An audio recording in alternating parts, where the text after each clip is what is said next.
Good morning students. BSc BEd की first year की class में आपका स्वागत है। कल अपने टॉपिक किया वाउचेरिया में अलैंगिक जनन के बारे में।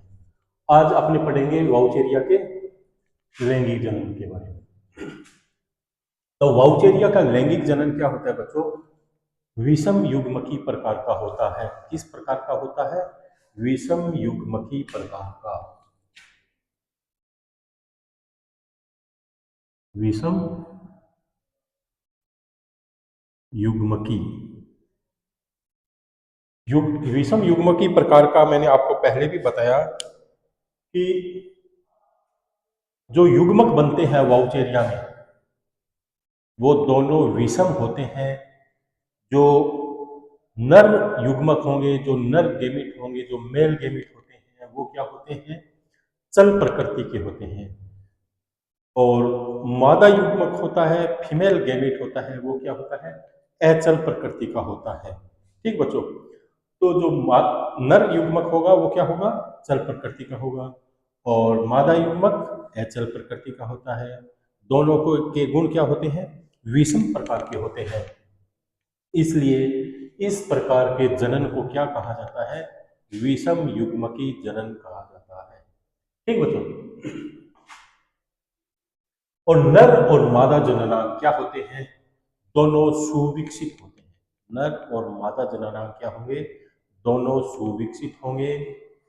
और ये तभी विकसित होते हैं वाउचेरिया के अंदर, ये नर और मादा जननांग तभी विकसित होते हैं जब जल स्थिर और शांत अवस्था में होता है और प्रकाश की अधिकता होती है। सूरज के प्रकाश की अधिकता होगी और जल शांत और स्थिर अवस्था में होगा, तभी क्या होगी? नर जननांगों का विकास होता है। अदरवाइज तेज बहते जल के अंदर जननांगों का विकास नहीं होता है। ठीक बच्चों। तो लैंगिक जनन क्या होता है? विषम युग्मकी प्रकार का होगा। नर और मादा जननांग सुविकसित प्रकार के होते हैं। और लैंगिक जननांग तीव्र बहते जल में अपसेट होता है, जबकि शांत और स्थिर जल में ये पाए जाते हैं। कुछ इसकी जातियां होती है, वो क्या होती है? उभय लिंगाश्री होती है। क्या होती है? मोनोसियस होती है, उभय उभय लिंगाश्री होती है।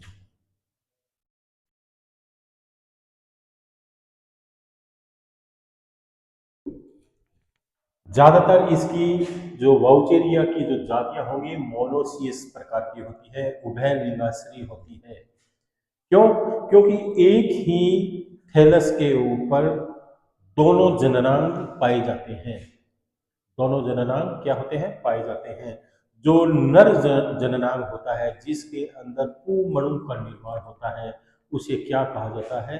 पुधानी कहा जाता है। क्या कहा जाता है बच्चों? पुधानी कहा जाता है। जबकि मादा जननांग होता है उसे ऊगोनियम कहा जाता है। क्या? ऊगोनियम या अंडधानी कहा जाता है। तो ज्यादातर जातियां कौन सी होती है?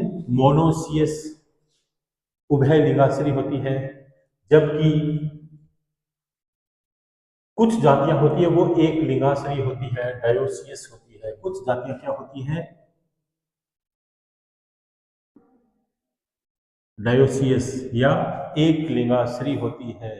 अर्थात एक थैलस के ऊपर एक ही जननांग मिलेगा, या तो पुधानी मिलेगी या अंडधानी मिलेगी। अर्थात अंडधानी और पुधानी दोनों पादपों में अलग अलग होती है। तो वो क्या होती है? एक लिंगाश्री या डायोसियस होती है। और ज्यादातर जातियां क्या होती है? मोनोसियस होती है, उभय लिंगाश्री होती है। दोनों जो पुधानी और अंडधानी क्या होती है? ज्यादातर एक ही तंतु के ऊपर पाई जाती है। और जो दोनों जननांग होते हैं, पुधानी और अंडधानी, ये क्या होते हैं? एक ही तंतु पर पास पास अवस्था में पाए जाते हैं, नजदीक नजदीक पाए जाते हैं। अपुधानी का विकास, पुधानी का विकास कब होता है? अंडधानी के साथ में ही होता है।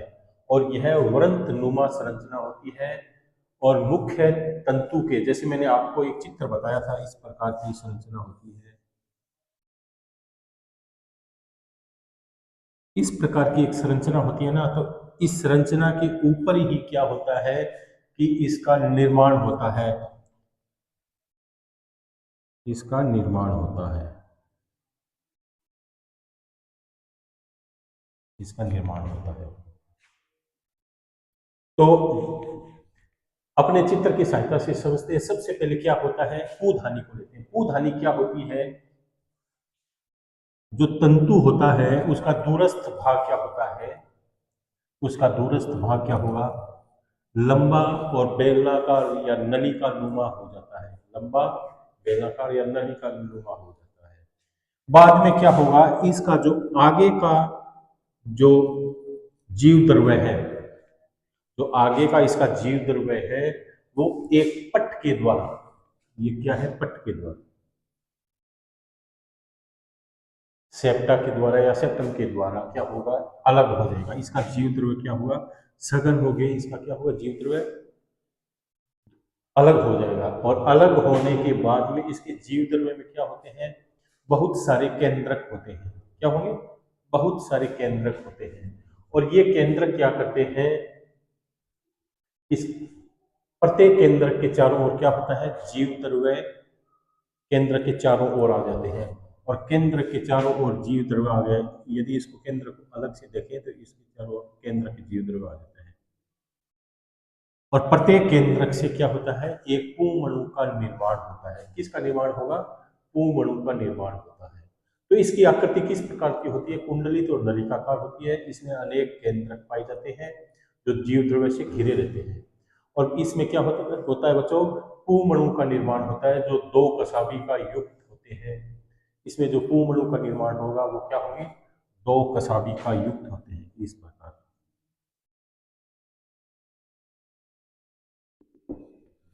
और जो अब ये इस प्रकार होने के बाद इसमें पूमणु का निर्माण हो जाता है। इसके साथ साथ में क्या होता है, अंडधानी का भी निर्माण होता रहता है। पूमणु किस प्रकार के होंगे, दो कसाबी का युक्त होते हैं। प्रत्येक कसाबी का क्या होती है, असमान होती है। दोनों कसाबिकाएं समान नहीं होती, एक कसाबिका बड़ी होती है और एक कसाबिकाएं छोटी होती है। और इसके साथ में क्या होता है, अंडधानी का भी निर्माण होता है। अब पूमणु की संरचना किस प्रकार की होगी, पूमणु की संरचना क्या होती है, वैसे तो गोली होती है या नासपति नुमा होती है। इसकी संरचना क्या होगी, नासपति नुमा होती है। इस पे दो कसाबिकाएं पाई जाती है जो पूमणु को गतिशील बनाए रखती है। ठीक बच्चों, अब अपने आते हैं अंडधानी। अंडधानी क्या होती है, अंडधानी का निर्माण भी क्या होता है, पूधानी के साथ साथ होता है। ये क्या होगी, पूधानी।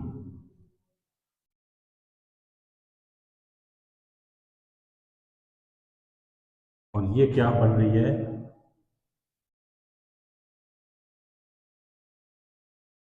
अंडधानी। पूधानी नीचे अंडधानी होती है, दोनों का निर्माण क्या होता है, साथ साथ नहीं होता है।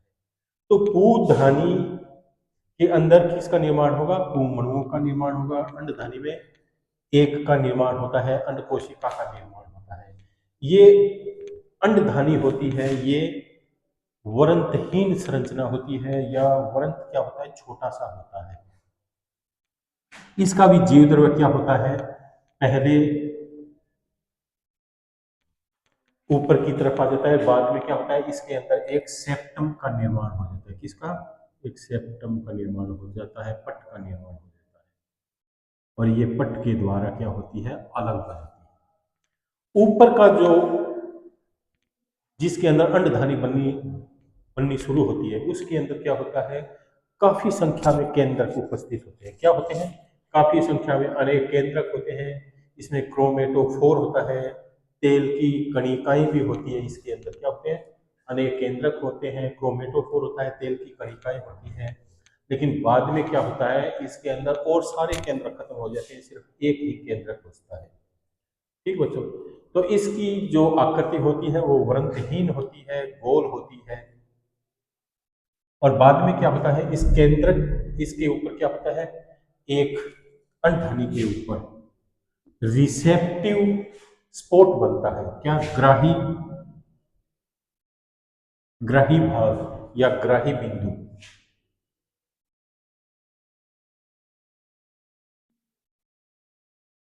ग्राही बिंदु या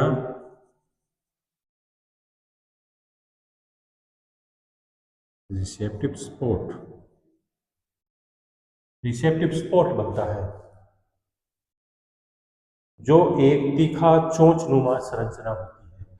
और इस तीखे चोंचनुमा संरचना का काम होता है एक प्रकार का श्लेष्मिक पदार्थ स्रावित करना या म्यूसिलेज स्रावित करना। तो इस प्रकार की एक संरचना बनती है लैंगिक जनन के अंदर। बाद में क्या होता है बच्चों कि इसके बाद में निषेचन आएगा। सबसे पहले आएगा विषम युग्मकी में पूधानी, पूधानी का निर्माण करना। फिर बाद में आएगा अंडधानी का निर्माण करना। अंडधानी और पूधानी के निर्माण के बाद में आता है निषेचन। तो निषेचन में क्या होता है बच्चों, सबसे पहले क्या होता है कि जो नर केंद्रक होता है, मेल गेमिट होता है, वो क्या करता है कि रिसेप्टिव पॉइंट से एक म्यूसिलेज स्रावित होता है जिसके अंदर ये मेल गेमिट क्या होते हैं, फंस जाते हैं, उस म्यूसिलेज के द्वारा घेर लिया जाता है और ये पूमणु होते हैं वो अंडधानी में प्रवेश कर जाएंगे। काफी संख्या में क्या होते हैं, प्रवेश कर जाते हैं। बाद में इसके अंदर क्या होता है, एक परत का निर्माण होता है, एक परत का निर्माण होता है जिससे पूमणु क्या होते हैं, इससे बाहर अंदर नहीं आ सकते हैं। क्योंकि जब निषेचन होगा तो क्या होगी, पूधानी की ये क्या होगी, झिल्ली फटेगी। झिल्ली के फटने से ये पूमणु बाहर आएंगे जल में, और जल में आने के बाद में क्या करेंगे, रिसेप्टिव पॉइंट के ऊपर म्यूसिलेज आवरण होता है उसमें फंस जाते हैं और इसी ग्रही बिंदु से क्या होता है, ये अंदर चला जाता है पूमणु। काफी संख्या में पूमणु अंदर जाते हैं, लेकिन बाद में क्या होते हैं, लगभग पूमणु, सभी पूमणु नष्ट हो जाते हैं केवल एक पूमणु को छोड़कर, केवल एक मेल गेमिट को छोड़कर, और सारे के सारे मेल गेमिट क्या होते हैं, खत्म हो जाते हैं। और जो एक मेल गेमिट होता है उसका क्या होता है, एक छोटा सा केंद्रक होता है, वो यहाँ पे अंदर आ जाता है।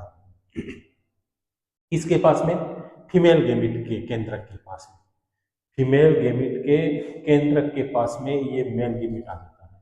और इसकी आकृति होती है वो पहले काफी छोटी होती है, लेकिन बाद में क्या होती है, मेल गेमिट का जो केंद्रक है उसकी उसका आकार बढ़ना शुरू होता है और उसका आकार बढ़ते बढ़ते क्या होता है, ये मेल गेमिट के केंद्र, फीमेल गेमिट के केंद्र के समान हो जाता है इसका केंद्र।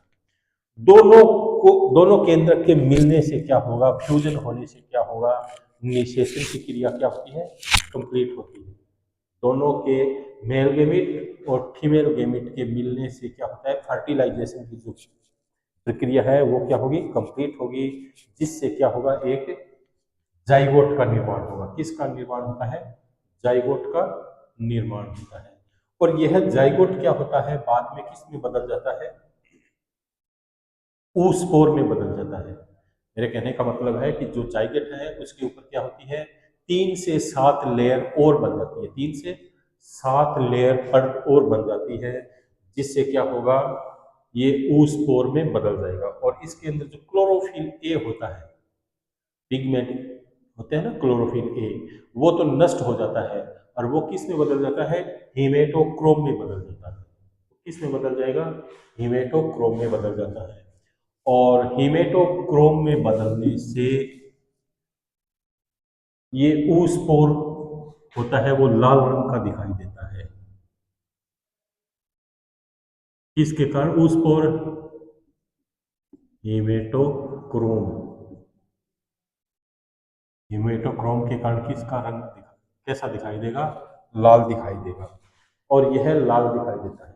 oospore किस प्रकार का होता है, लाल दिखाई देता है। अब oospore होता है वो क्या होता है, कुछ महीनों तक क्या होगा बच्चों, कुछ महीनों तक विश्राम अवस्था में पड़ा रहेगा। और जब अनुकूल अवस्था आएगी तो क्या होगा, इसके अंदर अंकुरण होना शुरू हो जाएगा। क्या होगा, अंकुरण होना शुरू हो जाएगा। अब अंकुरण किस प्रकार होता है इसमें,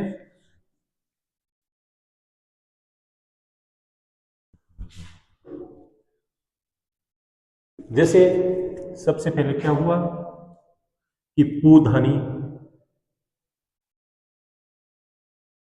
पूमणु बने इसमें। पूधानी से किसका निर्माण होगा? पूमणु का निर्माण। अणधानी में किसका निर्माण होगा? एक का निर्माण हुआ। दोनों के मिलने से क्या हुआ? निषेचन। निषेचन हुआ। निषेचन से क्या बनेगा? जाइगोट बनता है। और जाइगोट में क्या होती है? क्या इसके अंदर 3 से 7 लेयर उत्पन्न होती है और इसके अंदर जो क्लोरोफिल ए होगा वो नष्ट हो जाएगा और वो हिमेटोक्रोम में बदल जाएगा और यह संरचना किस में बदल जाएगी? ऊस्पोर में बदल जाएगी। ठीक बच्चों, ऊस्पोर क्या होता है? लाल रंग का होता है। लाल रंग की एक संरचना होती है। अब ये ऊस्पोर होता है, ये कुछ महीनों तक क्या होती है? रेस्टिंग स्टेज में चला जाता है, विश्राम अवस्था में चला जाता है। लेकिन बाद में जब अनुकूल अवस्था आती है तो यह ऊस्पोर क्या करेगा? जैसे कि ये ऊस्पोर है,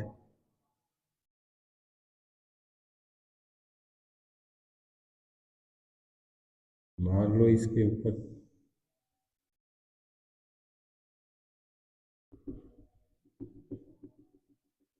ये ऊस्पोर होता है, वो प्रतिकूल अवस्था में क्या होता है? निष्क्रिय अवस्था में होता है। लेकिन जब अनुकूल अवस्था आती है तो ये ऊपर की क्या होती है?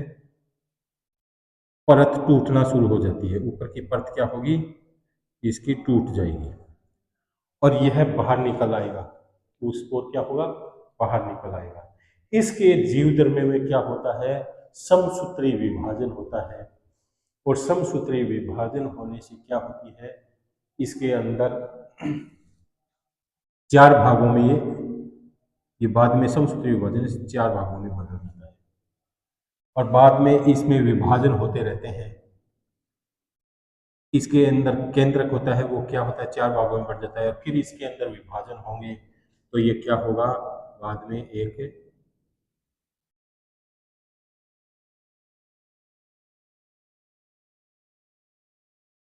इसके अंदर एक अंकुरण नाल मिलेगी और धीरे धीरे ये क्या करेगा? वृद्धि करता जाएगा।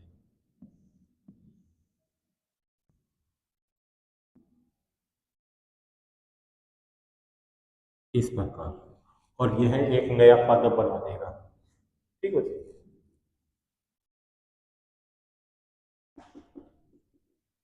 नीचे का जो होगा वो इसे क्या बोलते हैं? राइजोइड, मूलाभास। ये मूलाभास के द्वारा क्या होता है? आधार भाग के संपर्क में रहता है और जब अंकुल अवस्था आएगी तो ये ऊस्पोर अपनी झिल्लियों को तोड़ के बाहर अंकुरित हो जाएगा। अंकुरित होने के बाद इसकी जो नीचे की लेयर है वो क्या बनाएगी? राइजोम बनाएगी जो आधार भाग से चिपकी हुई रहती है और ऊपर का भाग क्या होगा? इसका तंतु का निर्माण करेगा, फिलामेंट का निर्माण करेगा। तो इस प्रकार इसमें क्या होता है? लैंगिक जनन होता है। बिल्कुल इजी है लैंगिक जनन। सबसे पहले मैं एक बार दोबारा दोहरा देता हूँ कि सबसे पहले एक पूधानी का निर्माण होता है। पूधानी में क्या होता है? एक नलिकाकार संरचना बनती है और बाद में ये नलिकाकार संरचना क्या होती है? कुंडलित हो जाती है।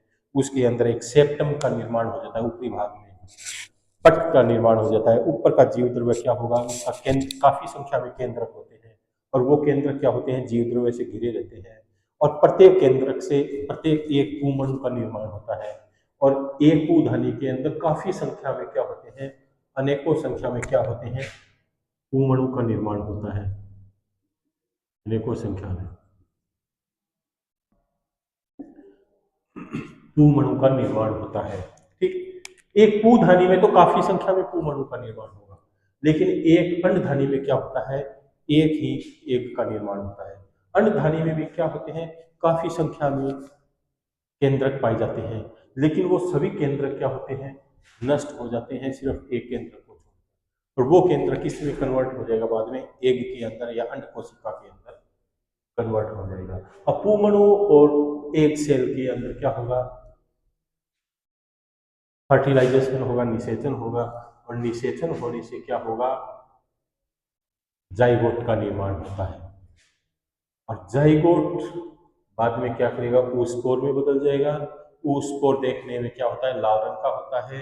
oospore काफी महीने के बाद रेस्टिंग स्टेज से गुजरने के बाद क्या होगा, इसमें क्या होगा, अंकुरण होगा। अंकुरण से क्या होगा, इसकी जो ऊपर की जो झिल्लियां हैं वो सारी, भित्तियां हैं वो सारी नष्ट हो जाएगी, और इसका अंकुरण अनुकूल अवस्था में होता है।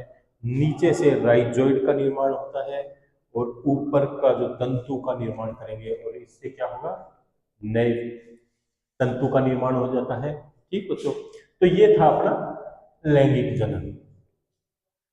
ठीक बच्चों, कल वाउचेरिया की जीवन चक्र के बारे में पढ़ेंगे, फिर नेक्स्ट अपने एक अन्य सवाल के साथ हाजिर होंगे। ठीक बच्चों, ओके।